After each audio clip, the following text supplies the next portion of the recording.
सहायता ही धर्म है। एक बार कुछ विदेशी यात्री भारत भ्रमण के लिए आए। उन्होंने भारत के अनेक धार्मिक एवं सांस्कृतिक स्थलों का भ्रमण किया। भ्रमण करते करते एक दिन वे एक महात्मा के पास पहुंचे। महात्मा ध्यान मग्न थे। उनके सामने बहुत से साधक बैठे हुए थे। वे यात्री भी वहीं बैठ गए। कुछ समय बाद महात्मा ने अपनी आंखें खोली और सामने बैठे लोगों को देखा। इसके बाद कुछ साधकों ने अपनी अपनी जिज्ञासाएं महात्मा के समक्ष रखी। महात्मा ने उन सभी जिज्ञासाओं का समाधान बड़ी ही शांत मुद्रा में उनको बताया। यह देखकर उन विदेशी यात्रियों के मन में भी जिज्ञासा उत्पन्न हुई और उन्होंने भी अपनी जिज्ञासा प्रकट की। उन्होंने कहा, महात्मा जी, हम पिछले कई दिनों से भारत भ्रमण कर रहे हैं। जहाँ भी जाते हैं वहां पर लोगों के मुख से यही सुनते हैं कि धर्म करना चाहिए।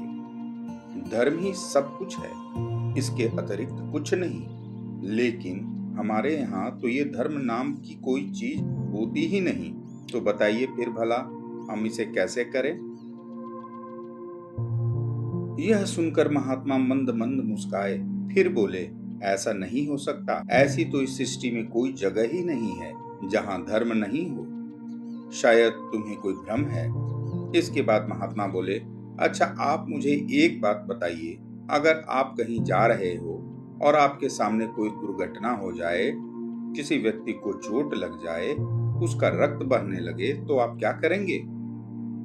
महात्मा की बात सुनकर यात्री बोले, सर्वप्रथम हम उसका उपचार करेंगे, उसको चिकित्सालय पहुंचाएंगे, उसके घर वालों को सूचना देंगे और उससे संबंधित जो भी आवश्यक कार्य होगा वह करेंगे। यह सुनकर महात्मा बोले, यही तो धर्म है। और धर्म क्या है? सबसे बड़ा धर्म यही है। यह सुनकर यात्री बोले, लेकिन हमारे यहाँ तो इसे हेल्प यानी सहायता कहते हैं। पर अब समझ में आ गया कि सहायता ही धर्म होता है। और वे सब प्रसन्न मन से अपने गंतव्य की ओर प्रस्थान कर गए। इस प्रसंग से हमें यह प्रेरणा लेनी चाहिए कि सबसे बड़ा धर्म होता है प्राणी मात्र की सहायता करना। कहा भी जाता है कि कृतिनो अपि प्रतीक्षन्ते सहायम कार्य सिद्धये चक्षुष्मान अपि नालोकद्विना वस्तुनि पश्यन्ति। अर्थात चतुर व्यक्ति भी कार्य को सिद्ध करने के लिए सहायक की अपेक्षा रखता है। आंख वाला व्यक्ति भी प्रकाश के बिना पदार्थों को नहीं देख पाता है। इसके साथ ही हमारी यह कहानी समाप्त हुई। अगर यह कहानी आपको अच्छी लगी हो तो प्लीज मेरे चैनल को लाइक, शेयर और सब्सक्राइब जरूर कीजिएगा। धन्यवाद।